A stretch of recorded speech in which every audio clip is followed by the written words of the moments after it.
Hola a todos y bienvenidos a otro vídeo de este canal. En el vídeo de hoy vamos a hacer algo que muchos habéis estado esperando desde hace tiempo. Ya que yo había prometido hacerlo también hace bastante tiempo y lo he dicho en muchas ocasiones, pero hoy ha llegado el día en el que he reunido las últimas actualizaciones de varios de los casos más impactantes, perturbadores y comentados del canal. Casos que marcaron a muchísima gente, casos que se quedaron en la mente de todos y que hasta ahora seguían sin una respuesta clara sobre qué había pasado después. Así que hoy vamos a hacer un recorrido por estos casos que tanta intriga nos habían generado. Casos que hicieron que muchos nos preguntáramos si alguna vez habría justicia, si los responsables enfrentarían consecuencias o si finalmente surgiría nueva información que cambiaría lo que creíamos saber. Para cada uno de los casos compartiré primero un resumen breve pensando en quienes no hayáis visto esos vídeos o las personas que sí que los hayáis visto pero necesitéis refrescar un poco la historia. Y justo después entraremos en lo más esperado del vídeo de hoy, que son las actualizaciones más recientes, es decir, todo lo que ha sucedido en ese caso desde que lo publiqué hasta la fecha de hoy. Antes de empezar con este vídeo, dejo por aquí mis redes sociales, mi Instagram y mi TikTok. Si te gusta este tipo de contenido, suscríbete al canal. Tengo un canal secundario, el canal secundario donde ahora estoy subiendo chismes de Reddit como hago en TikTok, que os dejo por aquí el nombre, ved chismes. El podcast donde hablamos sobre misterios y también sobre historias aterradoras con extraños. Y bueno, sin nada más que decir, deja un me gusta en este vídeo y empecemos con las actualizaciones de estos casos.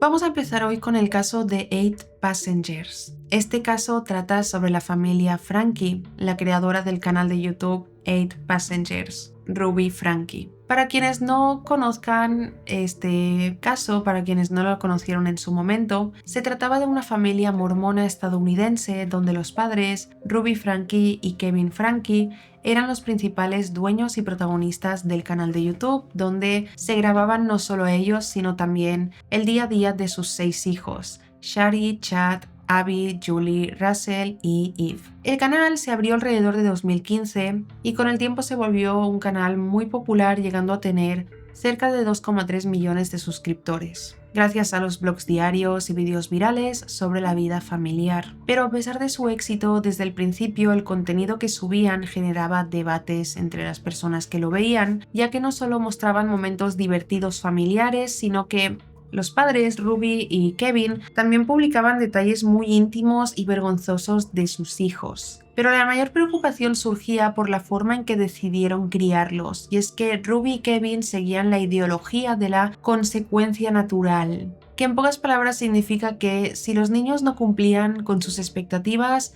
podían recibir castigos extremos que incluían la privación de comida. No sé si os acordáis, las personas que lo visteis en el primer vídeo que subí sobre este caso, y las personas que no lo hayáis visto lo comento por eso. La madre recibió un mensaje de la profesora de su hija más pequeña, de 5 o 6 años, que le decía que se había dejado el almuerzo en casa y que si se lo podía acercar a la escuela. Y Ruby, la madre, grabó un vídeo diciendo como súper indignada de que la profesora de su hija de 6 años le pidiera que le llevara el almuerzo porque se lo había dejado, y en plan diciendo que no lo haría, que no se lo devolvería, que esto era una consecuencia natural, y es que si su hija de 6 años se dejó el almuerzo, la consecuencia natural era que no comería almuerzo, que me parece... No voy a comentar lo que me parece. Entonces, esta polémica forma de crianza que ellos tenían hizo que con el tiempo múltiples personas cercanas a la familia, como sus vecinos o muchos suscriptores del canal, empezaron a denunciar lo que veían en los vídeos y a alertar a las autoridades sobre el trato que estaban recibiendo estos niños. Sin embargo, durante años nada cambió y este estilo de vida continuó. Fue entonces cuando los hijos mayores, Shari y Chad,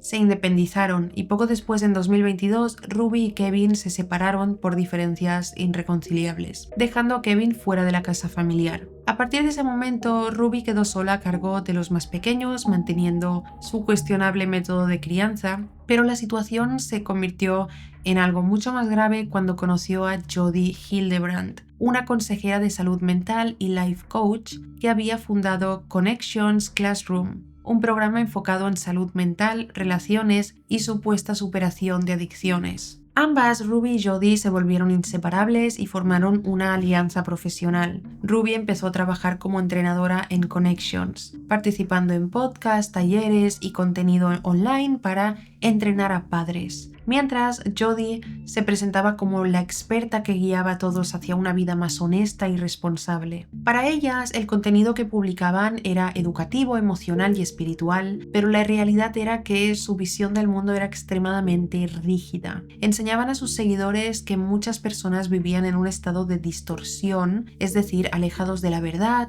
y que solo quienes aceptaban su sistema de creencias podrían vivir en conexión, fomentando la idea de que casi todo el mundo estaba en distorsión, incluidos familiares, amigos, niños, motivo por el cual sus sesiones y vídeos se sentían cada vez más del tipo sectario, llegando al punto de que muchos ex clientes y suscriptores describieron a Connections como algo muy cercano a un culto. Pero lo más grave fue que esas creencias no se quedaron solo en internet, sino que empezaron a ser parte de la dinámica dentro de la casa de Ruby. Para ese entonces, al no estar Kevin en casa, Jodie Hildebrand decidió mudarse a vivir con Ruby y los niños, sus hijos pequeños, Abby, Julie, Russell y Eve. Estos quedaron atrapados bajo el mismo techo con una madre que ya era conocida por su disciplina extremadamente estricta, pero que con la llegada de Jodie se volvió todavía más dura. Ruby adoptó por completo las ideas de Connections, viendo incluso a sus propios hijos como personas en distorsión que debían ser corregidas a toda costa, lo que la hacía parecer mucho más fría y distante de su rol de madre. Por lo que los niños tuvieron que soportar las consecuencias de convivir con una madre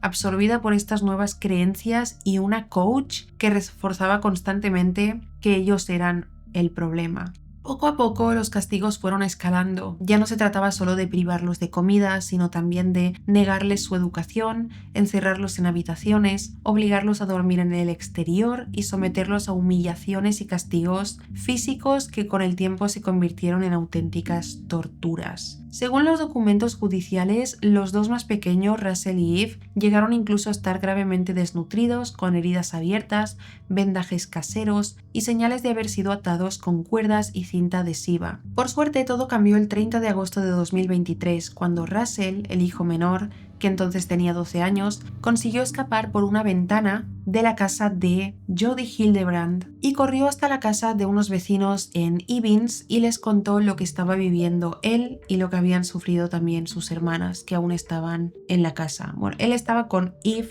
su hermana pequeña, en la casa de Jodie Hildebrand. Y ahí es cuando descubrieron que habían estado sufriendo abusos físicos por parte de Jodie y su madre Ruby. El terror terminó para esos niños en el momento en el que este niño de 12 años pudo escapar de esa casa. Los vecinos, sorprendidos por el estado físico, hay un vídeo y intentaré estar poniéndolo por pantalla mientras os lo comento. Yes.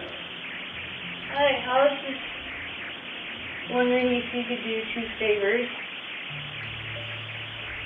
Well, what are they? Taking me to the nearest police station. Well, actually, just one's fine. What's going on, son? Have a seat there.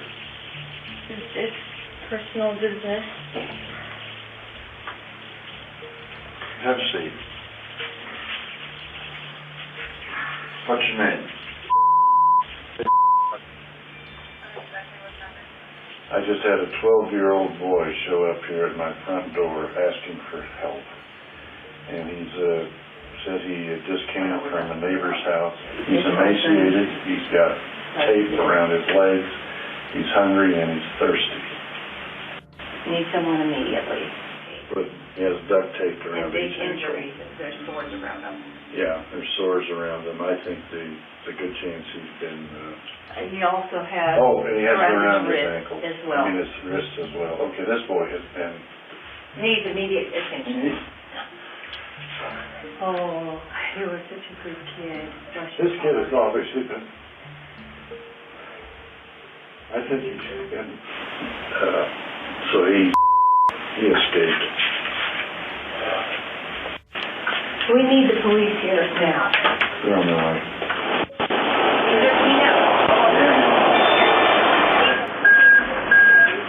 These folks are going to examine you. El vecino llamó inmediatamente al 911 y las autoridades rescataron tanto a Russell como a su hermana menor Eve, que tenía 10 años en ese momento, encontrándolos extremadamente heridos, con marcas de ataduras y claros signos de abuso prolongado. Tras la denuncia y el operativo policial, Ruby Franke y Jodi Hildebrandt fueron arrestadas ese mismo día y posteriormente acusadas cada una de 6 cargos de abuso infantil agravado. Ambas terminaron aceptando un acuerdo de culpabilidad por 4 cargos, recibiendo sentencias de entre 4 y 30 años de prisión en Utah. Kevin Franke, el padre de los niños y exmarido de Ruby, por su parte no fue arrestado en el momento porque aunque durante años apoyó o permitió el estilo de crianza mostrado en los vídeos que publicaban, al momento de los hechos más graves llevaba más de un año viviendo separado y no estaba en casa cuando ocurrieron estos abusos, por lo que fue considerado legalmente no responsable de estos últimos delitos. Ahora bien, como la última actualización que hice en el canal sobre este caso fue en marzo de 2024, hoy podemos añadir lo que ha pasado desde entonces. Hasta aquí he contado lo que ya había, un resumen de lo que ya sabíamos sobre el caso, y ahora las actualizaciones. Un dato reciente es que Kevin Franke y Ruby Franke finalizaron su divorcio en marzo de 2025, después de más de 20 años de matrimonio, y después de este, Ruby quedó legalmente impedida de tener contacto con ninguno de sus 6 hijos, ni con los adultos ni con los menores, según la orden del Tribunal de Menores de Utah. Con respecto al estado actual de Ruby, hasta diciembre de 2025 no hay noticias de que haya sido liberada, ni de que haya conseguido reducir su pena, y su caso sigue en manos de la Junta de Perdones y Libertad Condicional de Utah, que será la encargada de fijar la duración exacta de su condena. Además, Ruby no tiene derecho a solicitar la libertad condicional antes de diciembre de 2026, así que al menos hasta esa fecha permanecerá en prisión sin posibilidad de salir. En el caso de Jodi Hildebrandt, la coach y cómplice de Ruby, también hubo movimientos legales importantes. En 2025, Jodi presentó una petición de alivio post-convicción, alegando que su abogado había sido ineficaz, que su acuerdo de culpabilidad era ilegal y que durante el proceso se violaron sus derechos. Esta petición es básicamente un recurso de último momento en el que una persona condenada le pide al sistema que revise su caso porque algo se hizo mal en el juicio o en el acuerdo que firmó.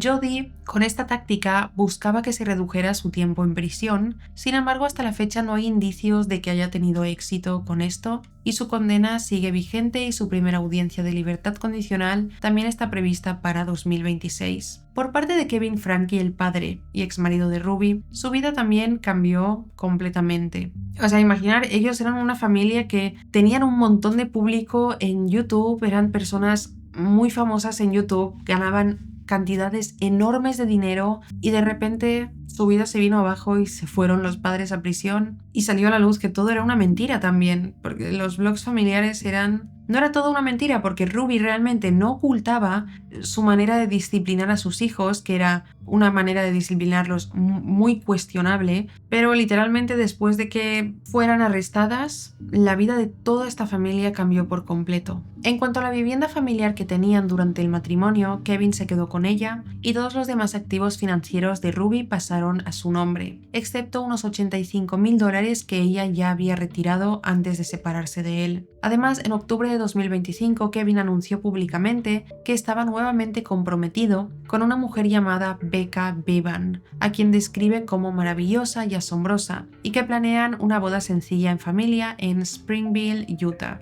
en noviembre de 2025. Es decir, a estas alturas ya deben haberse casado. Muchos se preguntarán qué pasó con los niños después de todo lo ocurrido. Shari y Chad, los dos mayores, hoy ya son adultos y viven por su cuenta, lejos del antiguo hogar familiar. Shari, la mayor, ha hablado públicamente sobre el abuso que vivió ella y sus hermanos a manos de sus padres y en 2025 compartió en redes sociales que se encuentra mejor y que está reconstruyendo su vida. Además estuvo escribiendo un libro sobre su experiencia titulado The House of My Mother, A Daughter Quest for Freedom, que se publicó a principios de 2025, donde explica todo lo que vivió a manos de su madre. En cuanto a los 4 menores, Abby, Julie, Russell y Eve, su camino también fue difícil porque recuerdo que cuando arrestaron a la madre, los niños pequeños fueron puestos en hogares diferentes, ninguno estaba con sus hermanos porque Ruby Franke iba a decir el descaro, pero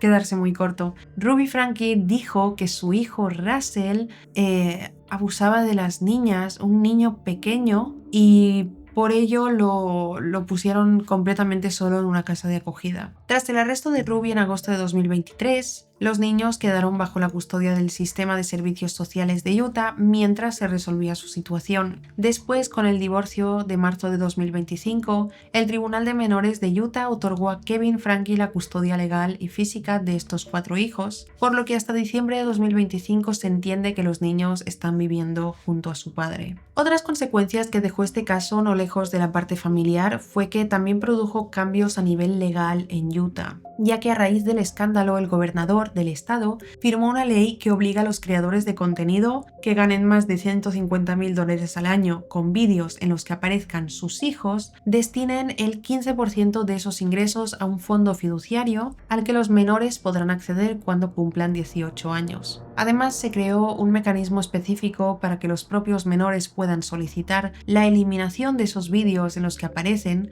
como una forma de protegerlos frente a la explotación infantil en redes sociales. Porque claro, literalmente, Ruby Franke grababa a sus hijos haciendo todo, hicieran lo que hicieran durante todo el día. Esos niños no tenían ningún tipo de privacidad, y eso es lo que pasa en muchos blogs familiares. Siento que es lo que pasa en los blogs donde los padres solo están interesados en generar ingresos y no en el bienestar de sus hijos, porque es una completa locura. Y esto es todo lo nuevo que se sabe sobre el caso de 8 Passengers.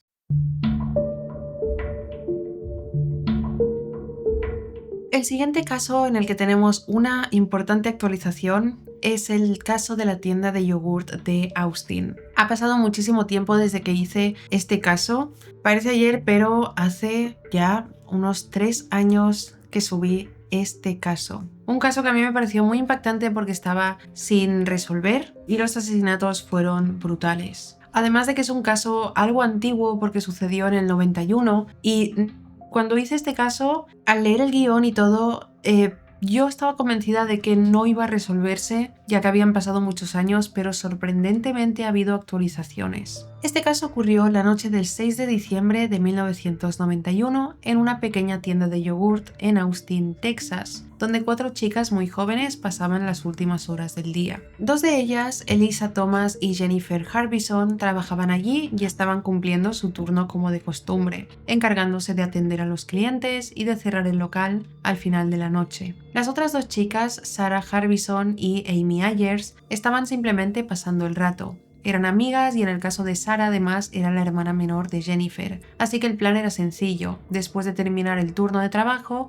Jennifer llevaría a su hermana menor Sarah y a su amiga Amy a la casa de las Harbison para que pasaran la noche juntas, tal como habían acordado con sus padres anteriormente. Pero este plan desafortunadamente no pudo llevarse a cabo, ya que alrededor de las 10:45 de la noche, uno de los últimos clientes salió de la tienda y las vio por última vez con vida, mientras las 4 chicas ya estaban organizando todo para cerrar el lugar. Poco después, un oficial que patrullaba la zona notó que salía mucho humo del local de la tienda de yogur y dio la alerta. Los bomberos y paramédicos llegaron rápidamente y al entrar se encontraron con una escena horrible. Allí se encontraban los cuerpos incinerados de las 4 chicas dentro del local incendiado. Pero lo más inquietante era que las condiciones de los cuerpos demostraban que aquello no había sido un simple incendio accidental, sino un crimen cuidadosamente planeado. Las víctimas estaban desnudas, algunas atadas, 2 presentaban claros signos de haber sido agredidas sexualmente y todas tenían impactos de bala en la cabeza, que se consideraron la causa principal de muerte antes de que los asesinos prendieran fuego al lugar para borrar cualquier evidencia, dejando los cuerpos casi irreconocibles cuando las autoridades consiguieron controlar el incendio.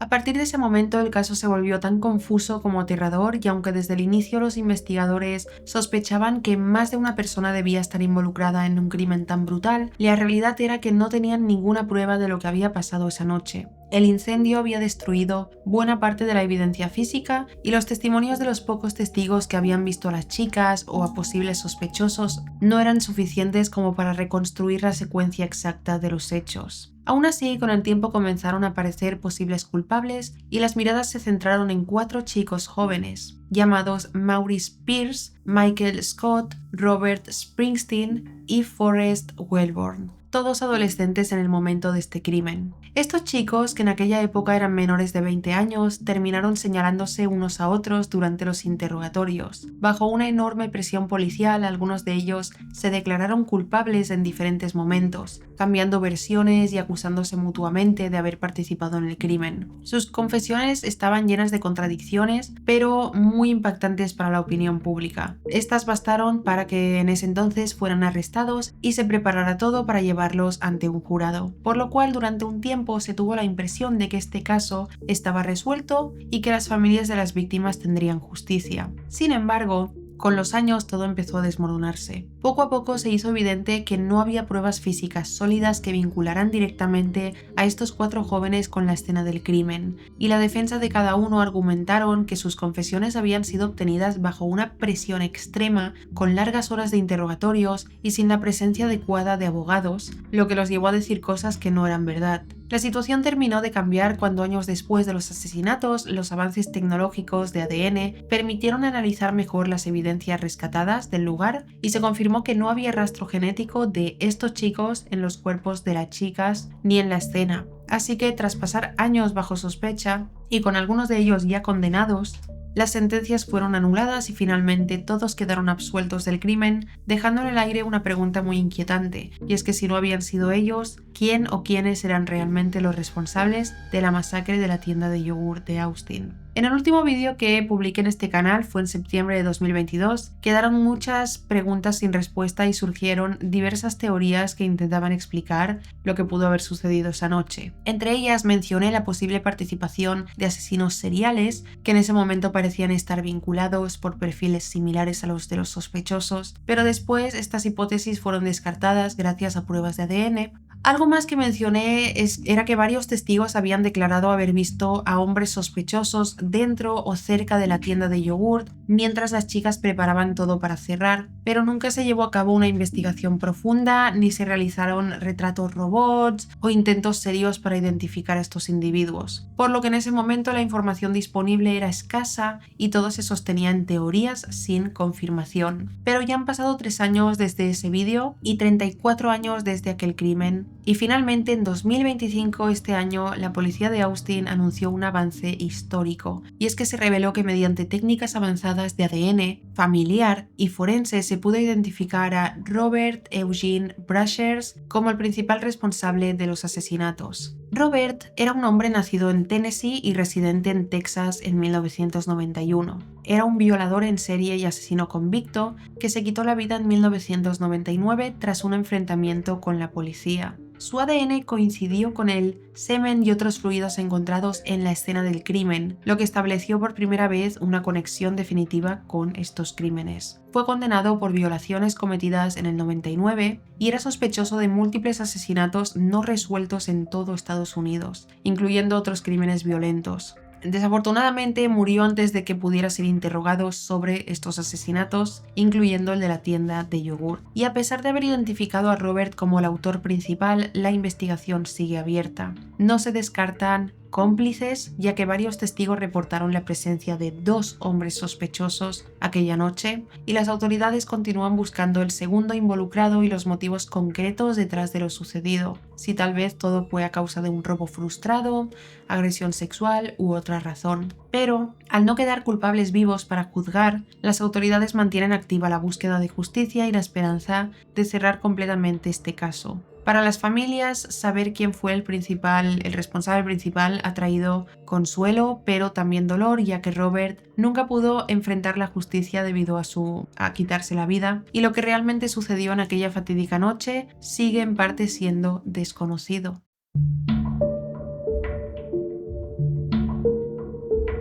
El siguiente caso que tenemos una actualización es el de Krista Pike. El caso de Krista Pike es el de la mujer más joven condenada a muerte en la historia moderna de Estados Unidos, siendo juzgada a los 20 años por un crimen cometido a los 18. En el primer vídeo que hice sobre este caso conté cómo Krista desde muy pequeña tuvo una vida completamente disfuncional. Ni su madre ni su padre asumieron jamás la responsabilidad de criarla, dejando que su abuela fuera la única figura estable y cariñosa en su vida. Pero, desafortunadamente, durante su adolescencia su abuela falleció y a partir de ese momento la vida de Krista empezó a tornarse muy oscura y sin rumbo. Posterior a este suceso, Krista intentó vivir con su madre, pero lejos de ayudarla, esta solo la introdujo al mundo de las drogas, manteniendo además con ella una relación tóxica y destructiva. Desesperada, probó suerte con su padre, pero en esa casa vivía también la nueva mujer de él y su hermanastra menor, de apenas 2 años, y las cosas allí no mejoraron tampoco. El comportamiento de Krista se volvió cada vez más errático,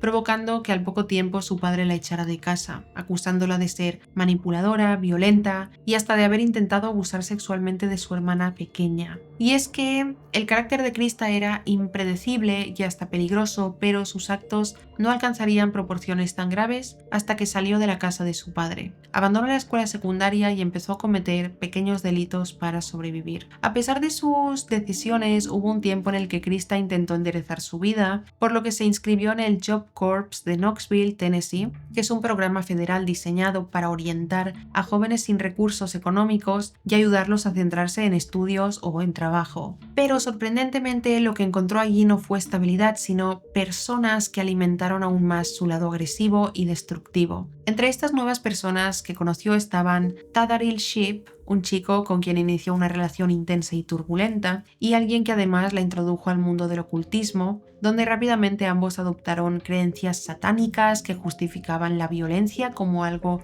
espiritual. Sin embargo, las cosas no terminaron allí, porque en ese mismo centro del Job Corps conoció a Colleen Slimer, una chica que desde el principio despertó los celos más profundos de Krista por la cercanía que tenía con Tadaril. No pasó mucho después de conocerla para que Krista revelara su versión más siniestra y organizara un plan macabro para eliminarla del camino, justificando esa decisión diciendo que sacrificar a alguien la ayudaría a sanar su dolor interno. De esta manera, el 11 de enero de 1995, Krista atrajo a Colleen al bosque de Chapel Hill, cerca del campus de la Universidad de Tennessee, junto con Tadaril Sheep y su amiga Shadola Peterson, con la falsa promesa de reconciliarse, fumar marihuana y dejar atrás los problemas. Una vez allí, Tadaril y Shadola participaron en golpear a Colleen, pero luego se retiraron dejando a Krista sola con la víctima. Lo que siguió fue como una tortura de 30 minutos que horrorizó incluso a los investigadores. Krista golpeó brutalmente a Colleen, le talló un pentagrama en el pecho con un cuchillo, la apuñaló repetidamente y finalmente le aplastó el cráneo con bloques de hormigón y asfalto. Para rematar con su obsesión, Krista arrancó además un pedazo del cráneo de Colleen y lo guardó como trofeo, enseñándoselo después a otros compañeros del Job Corps, alardeando abiertamente del crimen que había cometido.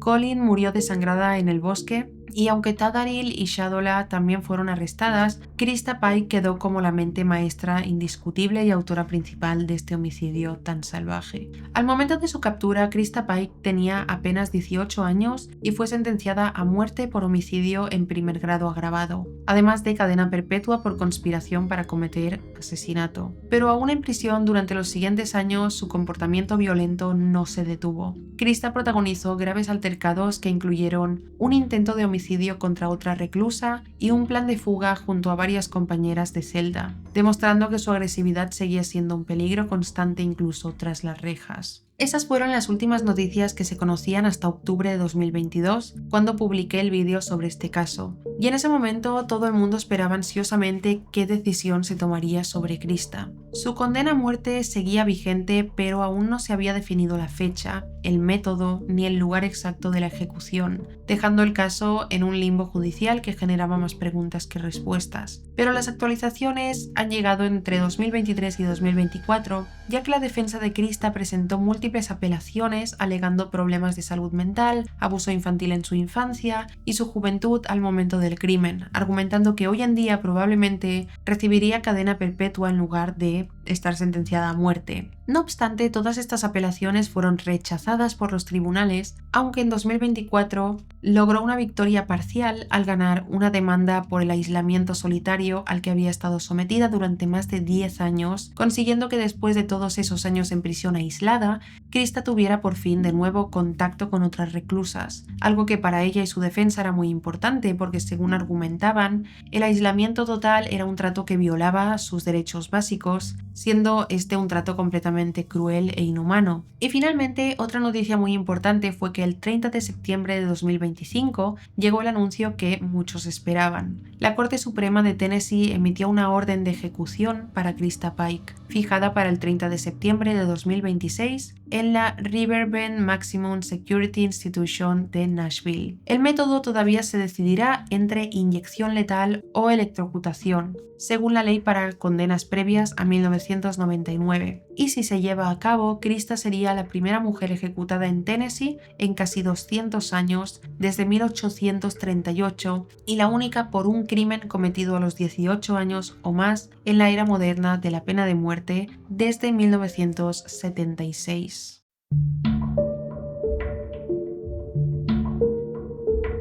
El siguiente caso es el de Juliana Pérez Magalhães. Este caso trata sobre Juliana, una joven brasileña que desde muy temprana edad se obsesionó con la idea de llegar a Estados Unidos y cumplir con el sueño americano. A mediados de 2022, ese sueño parecía hacerse realidad cuando Juliana descubrió el programa de intercambio cultural Au Pair, donde jóvenes extranjeras como ella llegan a una familia anfitriona a cambio de ayudar con las tareas domésticas ligeras y el cuidado infantil de los hijos, recibiendo a cambio un techo donde vivir con la misma familia, alimentación completa y un pequeño sueldo semanal por su trabajo. Esta idea le pareció perfecta, así que Juliana se preparó intensamente, presentó entrevistas con varias familias, hasta que poco después conoció y conectó de inmediato con una familia, con la que hizo match e inició el proceso para viajar a Estados Unidos. Así, Juliana llegó a Herndon, Virginia, en agosto de 2022, lista para comenzar su nueva vida y el sueño americano. La casa donde llegó pertenecía a la familia Banfield,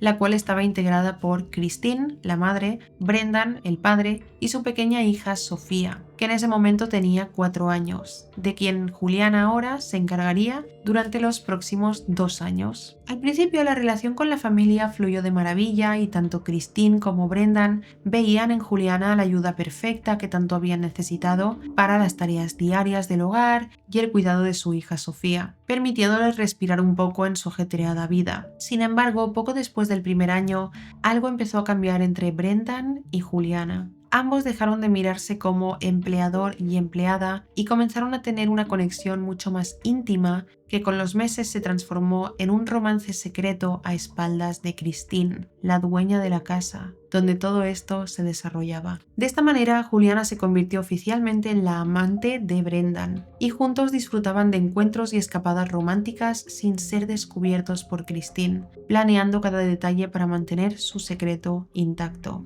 Así pasaron los meses hasta que todo cambió la noche del 15 de febrero de 2023, cuando Juliana llamó desesperada a emergencias reportando que en la casa donde trabajaba había un hombre desconocido que estaba actuando violentamente. Ese intruso resultó ser un hombre llamado Joseph Ryan, quien según Juliana estaba apuñalando brutalmente a Christine mientras ésta gritaba por ayuda. Brendan, que había llegado poco antes, al ver la situación, cogió una pistola que tenía y disparó a Joseph en el pecho para luego pedirle a Juliana que cogiera el arma y también le disparara a ella a Joseph. Juliana, aterrada, pero siguiendo las instrucciones, hizo lo que Brendan le pidió y disparó una vez más, asegurándose de que el hombre finalmente muriera en el acto. A la escena llegaron rápidamente los investigadores, quienes confirmaron el fallecimiento de Christine Banfield, la madre de la familia, a causa de las apuñaladas de Joseph Ryan, el supuesto intruso, que murió a causa de los disparos, e inmediatamente iniciaron una investigación exhaustiva sobre lo que había sucedido esa noche. Durante los siguientes interrogatorios, según la versión oficial que dieron Juliana y Brendan, contaron que todo comenzó porque Christine se había inscrito en una aplicación llamada FetLife, la cual era un sitio para encuentros sexuales con prácticas extremas y fetichistas, sitio web donde supuestamente conoció a Joseph Ryan, y que según sospechaban la idea era que él llegara a la casa mientras Juliana y Brendan no estaban para tener un encuentro privado con Christine. pero Juliana regresó antes, vio el coche de un desconocido en la casa, se asustó y decidió dejar a Sofía a salvo en el sótano para luego llamar a Brendan y alertarlo de la situación. Al poco rato, este llegó a la casa, entraron ambos con precaución y al abrir la puerta de la cocina se encontraron con la horrenda escena de Joseph apuñalando brutalmente a Christine, motivo por el cual después tanto Brendan como Juliana le dispararon. Sin embargo, a pesar de que Juliana y Brendan sostenían firmemente esta versión de legítima defensa, los investigadores empezaron a sospechar desde el principio que todo podría haber sido premeditado.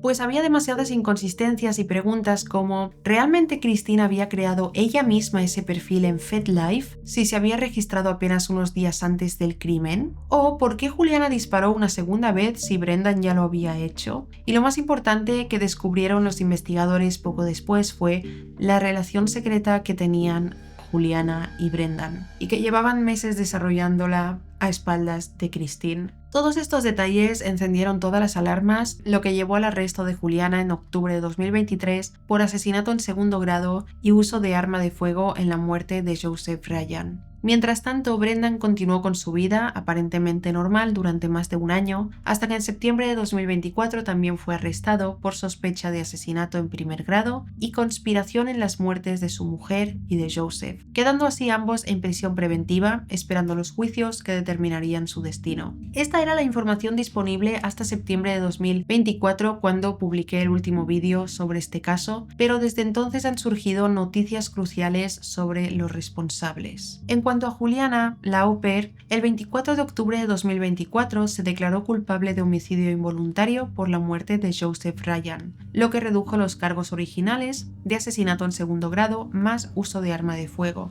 Además, como parte de un acuerdo, Juliana cooperará con la fiscalía testificando contra Brendan a cambio de una posible sentencia máxima de 10 años o incluso su liberación inmediata, ya que ya han pasado casi 2 años en la cárcel esperando el juicio y eso contaría como su castigo completo. Sin embargo, su sentencia estaba programada para marzo de 2025, pero se pospuso por el juicio de Brendan y ahora está pendiente para 2026. Si cumple con su cooperación, podría salir de prisión para luego ser deportada de vuelta a Brasil, ya que como ciudadana brasileña no sería extraditada, por lo que hasta diciembre de 2025 sigue en custodia preventiva en la cárcel del condado de Fairfax, esperando la resolución final tras el juicio de Banfield. Por otro lado, Brendan Banfield enfrenta cargos mucho más graves. En septiembre de 2024 fue imputado por 2 cargos de asesinato en primer grado por las muertes de Christine y Joseph, acusado de ser el cerebro del plan, ya que él compró la pistola, entrenó a Juliana en su uso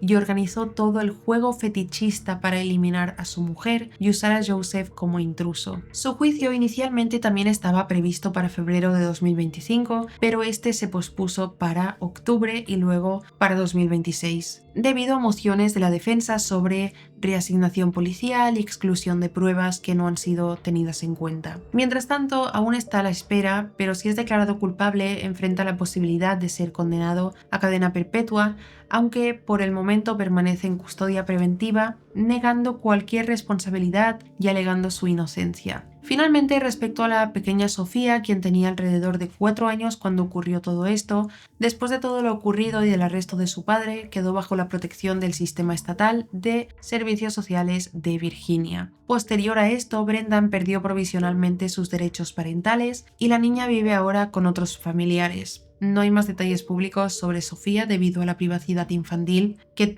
están manejando en este caso. Este caso me parece increíble y muy rebuscado, y los hombres como Brendan me recuerdan a Chris Watts, ¿sabéis? O sea, era un hombre casado con su mujer, con su hija pequeña, tenían una casa de ensueño, todo les iba fenomenal en la vida, solo necesitaban un poco de ayuda de una au pair que fue Juliana, y por empezar una aventura con esta chica, es tan retorcido lo que hizo de inscribir a su mujer en una página web de fetiches extremos, contactarla con un hombre, hacer que este hombre fuera a la casa y matarlos a los dos. Es una completa locura y es muy perturbador.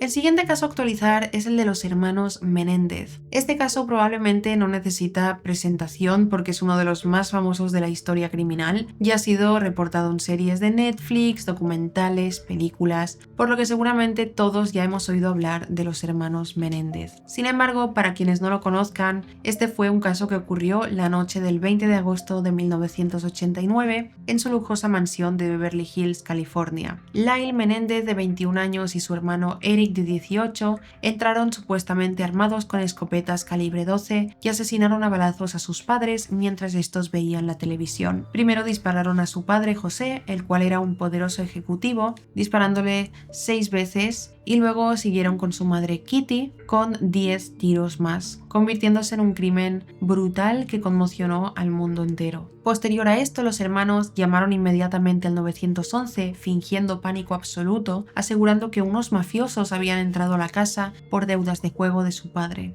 Durante los meses siguientes a la muerte de sus padres gastaron millones de dólares en fiestas, coches de lujo, viajes, pero la policía pronto notó inconsistencias y al descubrir la verdad se preguntaban por qué dos hermanos tan unidos matarían a sus padres ricos. En el juicio revelaron su versión y la defensa confirmó que sus motivaciones estaban relacionadas con años de abuso físico y sexual por parte de José desde su infancia y la complicidad de Kitty en estos actos, justificando que había sido homicidio por defensa imperfecta, es decir, cuando alguien mata a otra persona porque realmente cree que se está defendiendo. Aún así, el jurado no les creyó del todo y en el año 96 los condenaron por asesinato en primer grado a cadena perpetua sin libertad condicional. El último vídeo sobre este caso lo publiqué en cuanto salió la serie de Ryan Murphy, Monsters, sobre este caso, y para las fechas estas son las últimas actualizaciones sobre el caso de los hermanos Menéndez. La primera ocurrió en mayo de 2025 cuando un juez redujo su sentencia de cadena perpetua sin libertad condicional a 50 años a cadena perpetua, lo que significa que ahora son elegibles para la libertad condicional porque tenían menos de 26 años en el momento de cometer estos crímenes, según la ley juvenil de California. Luego, en agosto de 2025, la libertad condicional les fue negada a ambos por violaciones graves de las reglas de prisión, como por ejemplo por recibir privilegios indebidos o participar en actividades prohibidas, aunque tendrán una nueva oportunidad en 2028. También en septiembre de 2025 su petición para un nuevo juicio fue rechazada, a pesar de que presentaron nueva evidencia de abuso, pero el juez determinó que no cambia el hecho premeditado del asesinato. Y hasta diciembre de 2025 ambos siguen en la prisión Richard J. Donovan en California, esperando una posible clemencia del gobernador Gavin Newsom, quien tiene el poder de decidir liberarlos directamente, reducir su sentencia o convertir cadena perpetua en libertad condicional sin esperar al sistema normal de juicios. Esto es todo lo que se sabe hasta ahora. El caso de los hermanos Menéndez creo que es uno de los casos más completos que he hecho en el canal. Tengo una parte 1 y una parte 2 y creo que es uno de los casos con más información que encontré. Así que quería comentaros también que todos estos casos que estoy actualizando los dejaré en el primer comentario para quien quiera primero mirarse los primeros vídeos que subí y luego escuchar estas actualizaciones.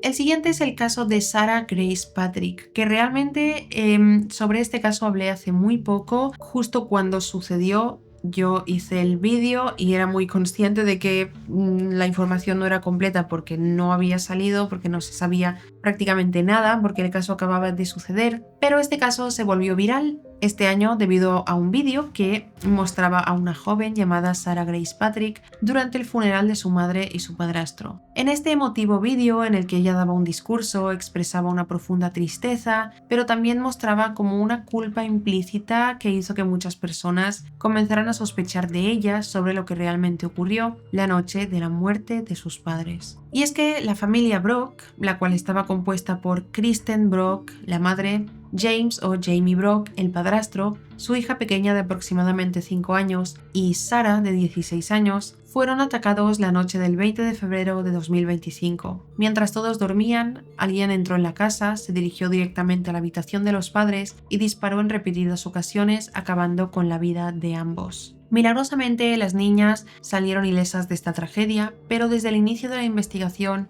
los ojos de los oficiales se posaron inmediatamente en Sarah, de 16 años. Las razones para sospechar de ella no eran del todo claras, pero había varias cosas que no encajaban, como el hecho de que cuando se le preguntó si había escuchado los disparos, Sarah negó haberlos oído, algo muy poco probable en una casa pequeña. Además, tras la muerte de sus padres, su comportamiento se volvió extraño, ya que creó una cuenta de TikTok donde publicaba demasiados vídeos sobre su pérdida, ganando mucha popularidad, lo que para muchos fue una reacción atípica que solo generó aún más sospechas sobre sus verdaderas intenciones. Por esta razón, Sarah fue arrestada por presuntamente asesinar a su madre y su padrastro el 8 de julio de este año. Y lo que se había informado en el primer vídeo que subí, que fue toda la información era hasta justo después del arresto, fue que las razones del arresto de Sarah no eran muy claras porque la policía no reveló detalles específicos sobre las pruebas que tenían en su contra y solo aseguraron que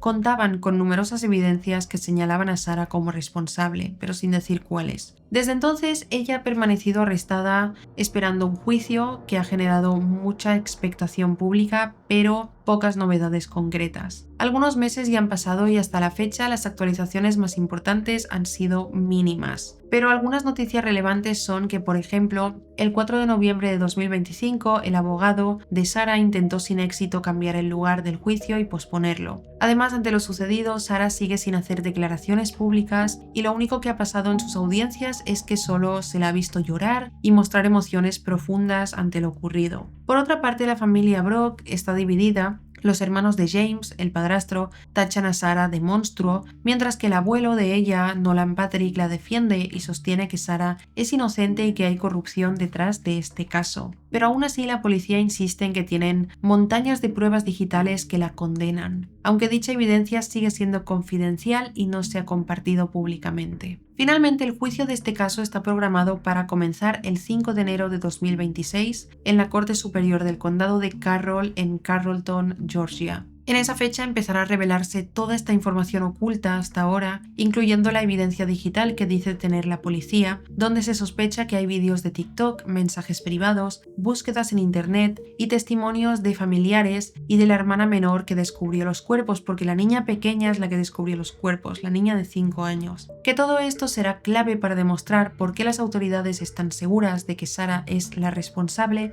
de los asesinatos de su madre y su padrastro. Mientras tanto, ella permanece bajo custodia y si es declarada culpable probablemente recibirá una sentencia inmediata como adulta, enfrentando una condena que podría ser de cadena perpetua. No tengo muy claro qué hacer con este caso porque es un caso que me interesa bastante, estoy muy intrigada por este caso, la verdad, y hoy os traigo esta actualización, pero como en enero empiezan los juicios y empezará a haber más información pública, no sé si esperarme a que haya ya una condena, o sea, pasen los juicios y ya se sepa la condena, se sepan todos los detalles, por qué los mató, qué la llevó a matarlos, por qué lo hizo, hubo alguien más implicado, cuáles son las pruebas que lo demuestran. Esperarme a que todo esto ya esté cerrado, a que ya sea un caso totalmente cerrado para traeros el caso completo de principio a fin con toda la información. Creo que eso es lo que vamos a hacer con este caso. Aunque os traigo la actualización hoy porque es un caso en el que dije que traería actualizaciones en cuanto las hubiera y porque es un caso que me tiene muy intrigada. Pero bueno, pasamos con la siguiente actualización.